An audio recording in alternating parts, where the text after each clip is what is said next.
പരമകാരുണ്യവാനായ കർത്താവായ യേശു ക്രിസ്തുവിൻ്റെ നിസ്തുല്യമായ നാമത്തിൽ സ്നേഹവന്ദനം.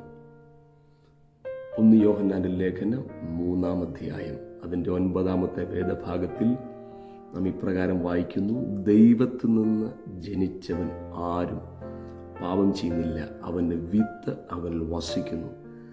ദൈവത്തിൽ നിന്ന് ജനിച്ചതിനാൽ അവന് പാപം ചെയ്യുവാൻ കഴിയുകയില്ല. ദൈവത്തിൽ നിന്ന് ജനിക്കുക. ഞങ്ങളുടെ നാട്ടിലെ ഒരു ബേബി സാറുണ്ട്. അദ്ദേഹത്തിന് 3 മക്കൾ.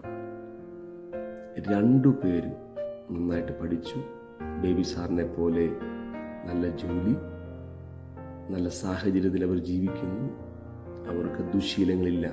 എന്നാൽ ഇളയ മകന് അവൻ വിദ്യാഭ്യാസം അവന് കുറവാണ്, നല്ല ജോലിയില്ല, അവൻ ലഹരികൾക്ക് അടിമയാണ്. അവനെ നോക്കി ലോകക്കാർ പറയുന്നത് ഇവൻ ബേബി സാറിൻ്റെ മകൻ തന്നെയാണോ എന്ന്. ദൈവമക്കളെ, നാം ക്രിസ്തീയ കുടുംബത്തിൽ ജനിച്ചു,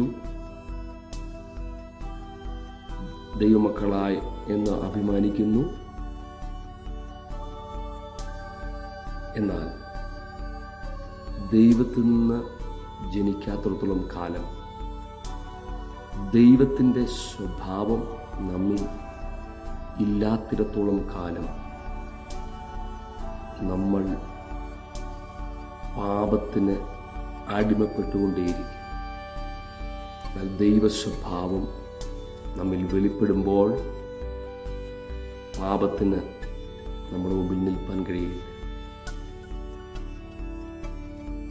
അങ്ങനെ പാപത്തിൽ നിന്ന് ഒരു ജയമുള്ളവനെ ദൈവവചനം പറയുന്നു, അവൻ്റെ വിത്ത് അവനിൽ വസിക്കുന്നു.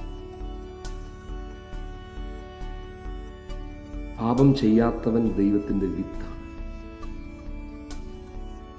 ദൈവത്തിലാണ് അവൻ വസിക്കുന്നത്. നമ്മുടെ നാട്ടിൽ സുപരിതമായ ഒരു ഫലമാണ് മാങ്ങ. നാം സമൃദ്ധമായി കഴിക്കുന്നതാണ്. ഈ മാങ്ങയുടെ പുറത്ത് കാമ്പും ഉള്ളിൽ വിത്തുമാണ്. ദൈവമക്കളോട് ഞാൻ പറയാം, ദൈവത്തിൻ്റെ സ്വഭാവം നമ്മിൽ വെളിപ്പെട്ട് കഴിഞ്ഞാൽ നമ്മൾ ദൈവത്തിൻ്റെ ഉള്ളങ്കരത്തിലാണ്.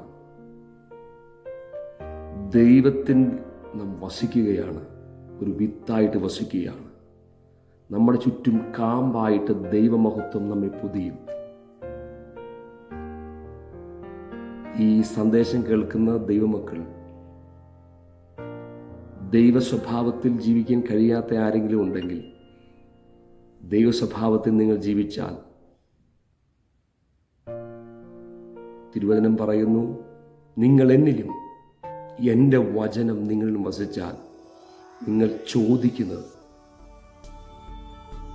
ദൈവത്തിൽ വസിച്ചാൽ, ദൈവ സ്വഭാവത്തിൽ പാപമില്ലാതെ ജീവിച്ചാൽ നിങ്ങൾ ചോദിക്കുന്നത് നിങ്ങൾക്ക് ലഭിക്കും. നിങ്ങളുടെ സകല പ്രശ്നങ്ങൾക്കും സകല ആവശ്യങ്ങൾക്കും സർവശക്തനായ ദൈവം മറുപടി നൽകും. ദൈവത്തിൽ നിന്ന് ജനിച്ച് ദൈവത്തിൻ്റെ വിത്തായിട്ട് ജീവിപ്പാൻ സർവശക്തനായ ദൈവം ഏവരെയും സഹായിക്കട്ടെ എന്ന് പ്രാർത്ഥിക്കുന്നു.